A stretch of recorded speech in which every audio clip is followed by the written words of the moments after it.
A proposal to build a casino in South Dekalb County would give winners vouchers for free dinners and other perks. But even though no cash would be awarded, the governor says gambling is gambling, and he's against it. No one disputes that Georgia is a capital for underage prostitution, but should teenagers forced into the sex trafficking business be exempt from prosecution? That's a question legislators have yet to resolve. And he's landed Mercedes, and Governor Deal now coaxes another foreign luxury automaker to Georgia. Lawmakers starts now.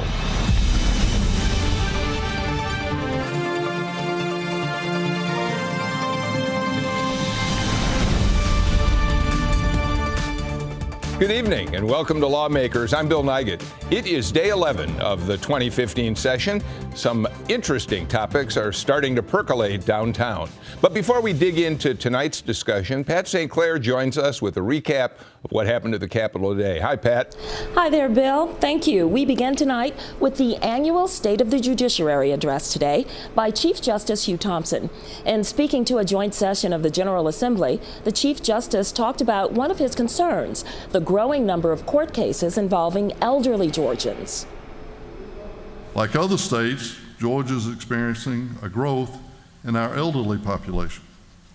I believe this is one of the greatest challenges our courts face, particularly our probate courts, who lack the staff and resources they need to deal with more and more seniors who have no family to support them. Justice Thompson is also concerned with the 40% increase in court appeals filed with the state Supreme Court. He says with the sharp increase in cases filed in the state court system, it's time for his people to get raises. I said last year that our state paid judges deserve a raise. I say it again this year. We've not received a base pay raise for more than 15 years. For the sake of attracting and retaining the highest qualified judges at all levels, both trial and appellate, we must be properly compensated based on a pay scale that makes sense. Currently, Georgia Supreme Court justices earn just over $167,000 per year. Well, sometime in the next couple of weeks, the controversial medical marijuana bill will begin its journey through the legislative process at the Capitol. HB 1 was discussed in committee yesterday with no vote, but some strong opposition from some Georgia prosecutors who fear it could lead to legalized marijuana in Georgia. The bill's sponsor, Representative Alan Peake of Macon, sat down with me for an extended interview. We've heard that there's some pushback from prosecutors because you've broadened the definition of what diseases can be used for cannabis oil. So what do you think about that? Well, we started down this path of providing cannabis oil only in a non-smokable form, very low in THC, for kids with seizure disorders because there had been such strong evidence that it was having an effect. And we've seen that with Georgia families that have moved to Colorado and to California. But once we went through the study committee this past year, we began to find out that, okay, if the cannabis oil is so low in THC that it doesn't have a psychoactive or high effect, why not offer it to other citizens that could potentially benefit? So we looked at other states to see what other diagnoses were allowed in their medical marijuana language. And so we came up with a list of 17 diagnoses, from cancer to glaucoma to MS to ALS to terminal illness to Parkinson's disease. Quite frankly, I'm going to fight hard that we keep that in there. You know, if you're a cancer patient, if you have a terminal illness, you ought to be able to have access to medicine that can help you with your pain and suffering. And so that's the purpose of the bill. What do you say to people who say that this could be a gateway to legalizing marijuana in the state? Well, I've heard that argument so much, it almost makes me nauseous every time I discuss it because it's the furthest thing from the truth. Governor Deal has made it very clear that he will not support any legislation that moves us to legalization of marijuana for recreational purposes. So for the next 4 years, I can promise you we're not going anywhere on that issue. I've made it very clear that I'll fight just as hard to prevent legalization of marijuana for recreational purposes in our state as I'm fighting for these kids to have access to cannabis oil.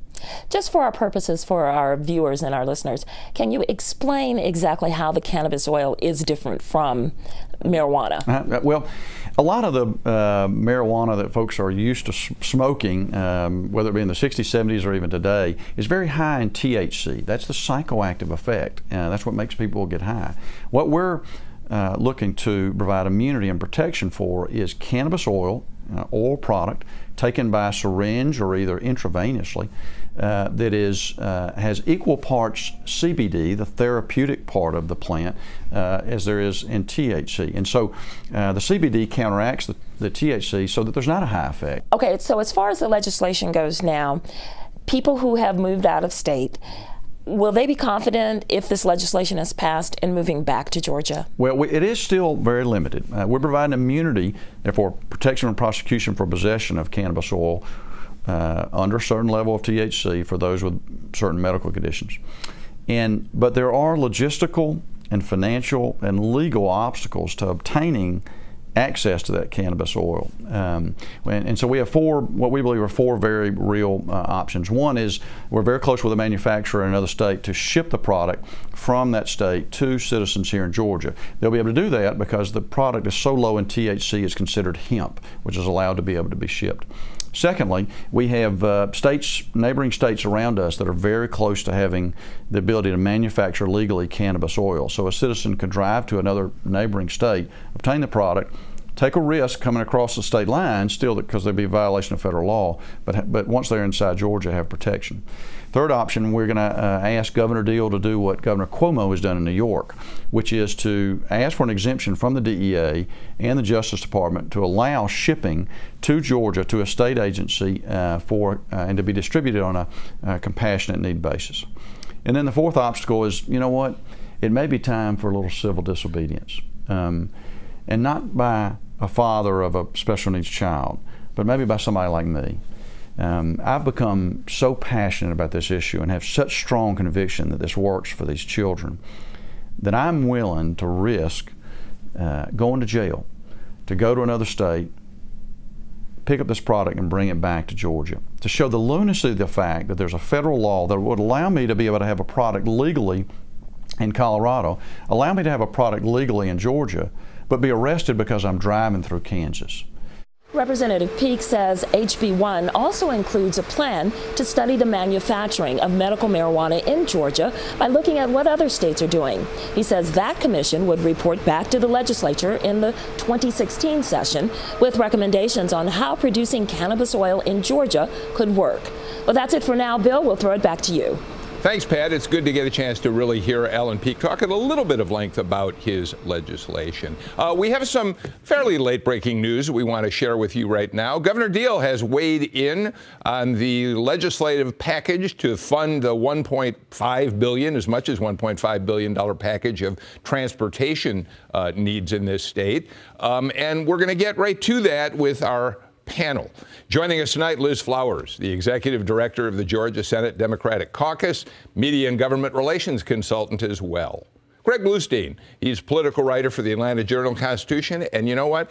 His byline's on the front page virtually every day right now. And Todd Rehm, Republican political consultant and editor of GeorgiaPundit.com. It's a great site to look at every day if you want to know what's going on in politics in this state. Welcome to all of you. Greg, let's get right to the governor. He is kept on the sidelines of this. He said, I'm going to let the legislature figure out how to fund this. We need $1 billion to $1.5 billion to fix our roads and bridges. Today, he's weighed in. Yeah, he provided a few mile markers. He said that the plan to change a series of local and state sales taxes to a one-size-fits-all sort of excise tax is the way to go. He also said he supports the $200 to $300 annual fees for electric cars and other alternative vehicles. But what he also said is he wasn't the biggest fan of the bond proposal to fund transit and other transportation programs. $100 million is plus what, that leadership, House leadership has put in that package. So let's get at this one at a time if we can. Todd, he does support the 29.2 cent tax that we're all now paying, but that's divided between the state and local governments. And he says sorry, local governments, this needs to go to the state from now on? Well, I think it's about the search for a long-term solution, something that's not going to have to be revisited. You don't want to put a Band-Aid on the problem this big. That's kind of how we got here in the first place. Okay, so Liz, does that put him at odds with some of the municipalities and county leaders who are worrying right now that they've lost a revenue stream and aren't quite sure how to get it back? Sure. And, a lot of this local money that they're collecting right now, for example, 80% of school construction is funded locally through these funds. I also think if the governor is actually looking at a long-term solution and doesn't want to use the bonding to do it, he simply is going to have to raise additional revenue. And the question then becomes, where does that revenue come from? Let's talk about the bond referendum in a second. But if we could, let's go back to this 29 plus cent, what will now be an excise tax, Greg. It's kind of, in some ways, you say local municipalities and counties are using some of this money to fund important initiatives like their schools, and it's kind of a mom and apple pie sort of issue. But there's a case to be made, isn't there, that money collected at the gas tank really ought to go for building roads and maintaining infrastructure? Yeah, and a portion of the sales tax that was already collected at that gas station, at those gas stations, were also going to the general fund. So this is sort of a one-way solution where they can recoup that cost as well as get the $500 million plus that are going to locals. Now, it also means that locals will face the tough decision of raising taxes on their own. So a lot of lawmakers, Republicans and Democrats, are saying this is sort of passing the buck. Well, as Liz said, though, this puts those local leaders they're very understanding now. They'll get no help from the governor on solving this problem, at least not right now. He sent that message, and he also sort of nudged lawmakers by bringing up an issue with the bond package, saying that they might need to look for other ways to raise even more revenue on a continual basis rather than a one-time fix. Well, let's talk about that because, I think we all remember the days when Tom Murphy was Speaker of the House. Tom Murphy, who during his later years especially said, no bonds. We're not going to get into debt. We want to maintain our bond rating. So he might have been turning over in his grave a little when he saw a $100 million bond package for transportation, for transit. Very, very likely. And certainly we have to keep an eye on our AAA bond rating. And I think that's one of the things that the governor mentioned when he talked to the news outlets today. But I also think we're living in a different time. I mean, when Tom Murphy was in charge of things, the economy was in a different place. We've come out of a tough time, and we are also dealing with a mindset of a few folks who think that we cannot raise taxes. But as I know you've talked about on this show before, we all have talked about you cannot run anything without money and without revenue. Okay, but Todd, here's one of the things that's interesting about this, and Greg, you're welcome to weigh in, obviously. But one of the things that a lot of people were saying when they saw this proposal unveiled last week was, wow, this is a legislature that's finally willing to say we need to devote significant dollars to transit. That hasn't happened before. And now Governor Dill comes along and says, well, not so fast. Well, I think to give it some context, $100 million is not a lot of money. Not much. I don't think that comes near to beginning the job of extending rail out to Cumberland Mall, which was sort of a beginning of transit in the T-Splost. And so I think it's partly that, this $100 million is nice, but if you're going to actually build something, you're going to need multiple years at that level of funding to do anything. And the governor is saying, look, we're not going to issue a $100 million a year bond referendum on this. Yeah, I read it as he wasn't opposed to the transit portion of it. He just was opposed to the one-time fix. So where does the money come from? That is the big question. He didn't offer too many insights where he's feeling. So we're going to hear more about this in the days to come. Okay. Let's talk about Earl Earhart, who has a different proposal now. He's introduced a bill for how to come up with some of that money for roads and transit. And it is, Greg? Yeah, he introduced it in a very interesting way. What he said was that Delta was getting tax breaks on its aviation fuel, and they've been getting so for years. He's saying it's time now that they're making record profits, and they're back in the black again, to end those and maybe shift some of that money back to transportation or other state priorities. But he also raised questions about the way that Delta was pushing to keep that tax break. He said they were threatening to cut jobs and move operations and other things that he said they weren't willing to live up to. So we know what a powerful force Delta is in Georgia. What are the chances that Earl Earhart's going to get very far with this? Well, I mean, woo-wee, don't get me started on tax breaks. I mean, Democrats for years have introduced legislation, have talked about readily the fact that we're handing out corporate tax breaks. They may or may not be good or right to do, but we haven't even examined the whole package, Delta being one. We've now put Southwest in the mix. And Delta's tax break was initially given when the economy first slumped. And it was a legitimate, probably almost unanimous vote, and it was a legitimate issue at the time. But just like everything else we see, it's become sort of this corporate welfare, and we have a lot of that going on. And so we're just talking about finding new revenue. We might be able to find some new revenue if, in fact, we look at some of the tax breaks we're giving. Todd, that's heresy, talking about taking away corporate tax breaks if you're a Republican. Well, I think that this was also part of a little bit of pushback against some of the business interests sort of having their hands in a lot of pies. They've entered into the religious liberties debate. They're pushing the transportation, and I don't know whether it's necessarily about this one company as much as a sort of a brushback to overall business interests that you can't dictate everything. Interesting. Well, clearly we have a long way to go before we see what's really going to happen with funding this big transportation initiative that we need in this state. So let's move on to another issue that has suddenly come up in the last couple of days. There's a plan down to build a casino down in South Dekalb County, but I'm not going to rush down there to hope that I can put down $100 and come home with $500, right? And by the way, they're not calling it a casino. They're calling it a 24-hour gaming resort. Well, the Atlanta Journal-Constitution called it a casino on the front page. So, in any case, tell us about this. So this proposal would basically take advantage of a 2013 law that sought to regulate these, what they call gray machines. A lot of them were huddled in the back rooms of convenience stores and gas stations and the like. And for a long time, video poker's been outlawed, but these were sort of running beneath the surface. What this would do was, with the law that passed in 2013, would regulate them and funnel some of their profits to the Hope Scholarship. Now we have the first big test of that law. We've got a big gaming resort that wants to put hundreds of these machines in an attraction on South Dekalb, in an impoverished area. It would bring a lot of jobs.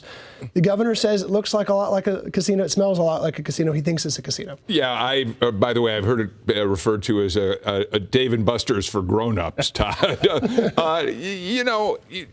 We're not going anywhere fast on any sort of gaming in a big way in this state, are we?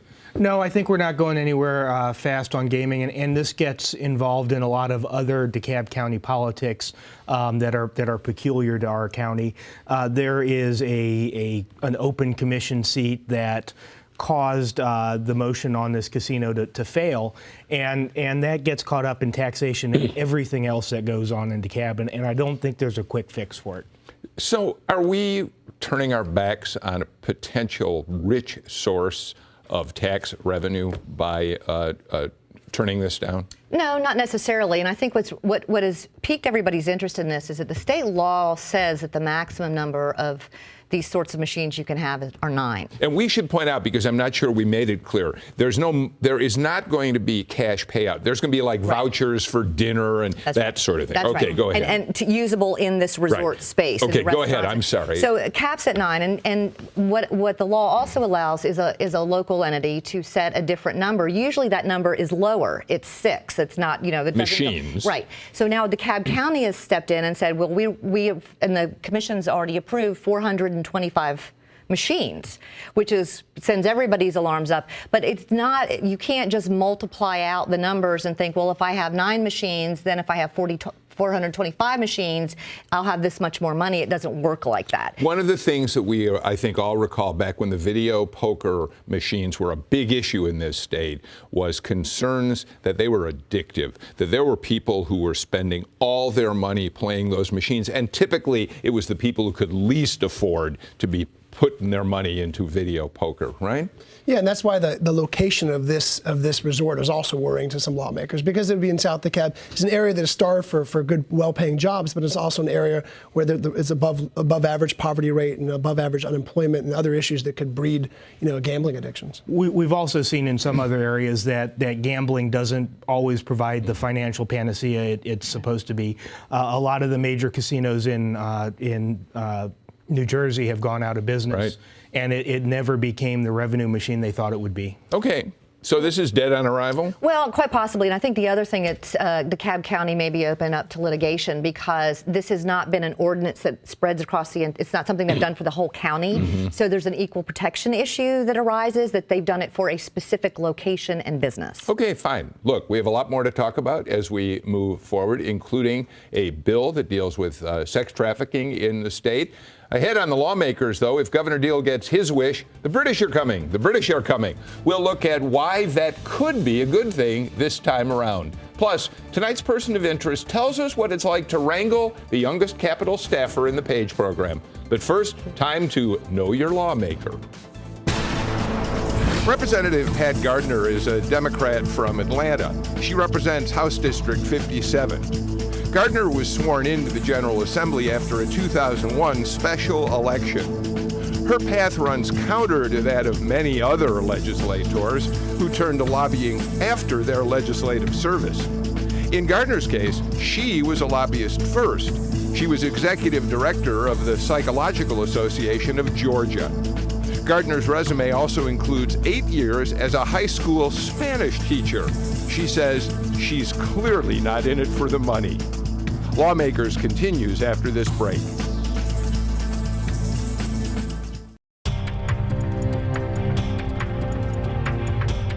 On this date, February 4th, in 1976, the Georgia Senate approved a joint resolution for a constitutional amendment allowing the governor to be reelected to one consecutive 4-year term. Since it was adopted, every Georgia governor has won re-election for a second term, except for Roy Barnes in 2002. And that 2002 election was a shocker for everyone who was watching it. Welcome back to Lawmakers. I'm Bill Nigut. Here tonight we have Liz Flowers, the executive director of the Georgia Senate Democratic Caucus, Greg Bluestein, political reporter for the Atlanta Journal-Constitution, and Todd Rehm, Republican political consultant and the author of GeorgiaPundit.com. Representative Chuck of Strachan held a news conference today to lay out a proposed constitutional amendment that would back up some legislation already filed by Senator Renee Unterman. The bottom line, helping underage victims of sex trafficking in Georgia. Let's listen. It's necessary to have a constitutional amendment, to have a dedicated fund to ensure that the money that is going to these children goes exclusively for that purpose. Todd Rehm, let me come to you first. Renee Unterman has been fighting for protection for teenage girls who are caught up in sex trafficking rings. It's called a safe harbor bill to do that. But today, apparently, the safe harbor provision was taken out of that bill. The safe harbor provision ran into a roadblock at the Prosecuting Attorney's Council. They just couldn't agree on language that was going to make everybody happy. Okay. But she still is moving forward with legislation that has a larger purpose. Yeah, there are two main components to it. The first would set up a state commission to dole out money for rehabilitation services, psychological services, job training, so that when young women are taken out of an exploitative situation, they're not simply put back on the street with no training, nothing else later on. And then they create a revenue source for it, a dedicated revenue stream that would come from some adult establishments, that newly opened adult establishments, as well as fines for people who are engaged in some sexual offenses. Yeah, that was F. Strachan today talking about his bill, which calls for what would need to be a referendum on whether you should assign a fee to adult whatever. Poll tax. A poll tax, right, on adult clubs, essentially, that would go into this fund. With the safe harbor aspect removed from this, is this a winner for most of the people downtown, do you think? Well, I think it is, and Senator Unterman has done a fantastic job over the years working directly with victims of sex trafficking. And I think the one thing we need to remember to keep an eye on as we set up different revenue streams is sexual assault, regardless of whether you're a young woman, an older woman, a girl. I think what we really need to pay attention to in Georgia is we do receive a lot of federal funding under the Violence Against Women Act. We need to ensure that that money gets to these folks so that we can do that. All right, we'll watch it. Greg, we have a very short time to talk about this, but you and your paper were all over the governor's supposedly secret trip to England a couple of weeks ago. We learned what it was all about. Who's he courting? Jaguar Land Rover is one of the companies he met with while he was in London. They're scouting a location for a manufacturing plant in South Georgia that would bring who knows how many jobs. It would be a major investment, and we're expecting to find out the news within a few months whether or not Georgia got it. So exciting times for the governor. He landed Mercedes. But Mercedes, as great as it is, it's a corporate headquarters. Mm-hmm. It's 800 plus jobs. Now we're talking about some real job growth potential, yes? Yeah, a Jaguar plant would bring thousands because the plant itself would have a huge number of jobs, 1,000 plus, but it also spins off suppliers. Some of those suppliers could even exist in neighboring states, like the Kia plant in West Georgia. There's a lot of suppliers in Alabama, but most of them would be centered in Georgia. We're talking thousands upon thousands of jobs. You'll be watching, if this could come to pass, you watch fairly closely to see what kind of tax breaks, what kind of incentives they get? Well, we can watch closely, but one of the things that Democrats have been pushing for quite readily is this, and regularly, is transparency. And we don't know how much these incentive packages cost the state. We don't know how much it costs the local entity. We understand that during the negotiation period, but afterwards we need to see how much these jobs are costing. All right, well, we still haven't won it, but it'll be interesting to watch how it all develops in the weeks ahead. So finally tonight, in bringing you the latest on what's going on under the Gold Dome, we often focus on legislators, of course, but Pat St. Clair has been looking at some of the other key players. Right, Pat? That is right, Bill. There are many others who make sure that things run smoothly here at the Capitol. So in a change of pace tonight, we'd like to introduce you to one person of interest, Julie Roser. My name is Julie Roser, and I'm the Page Program Coordinator for the House of Representatives. I started as an intern last session. After that session ended, I got to stay on full-time.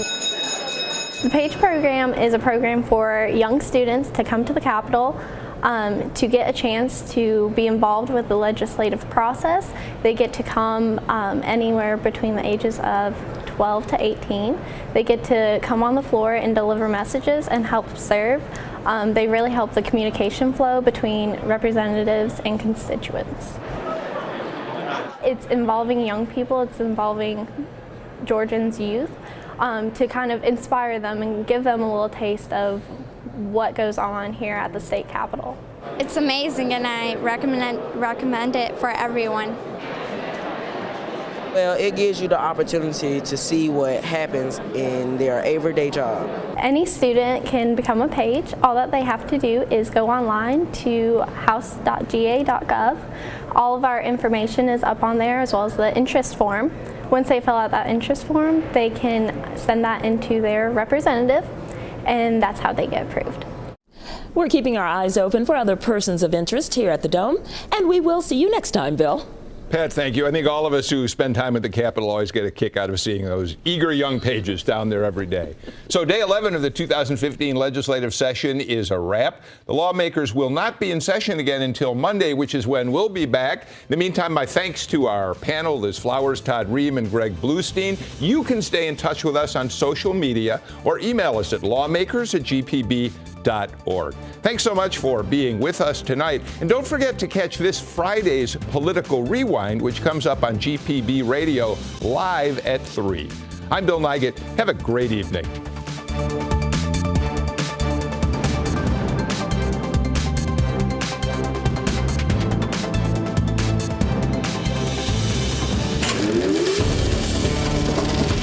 This is a GPB original production.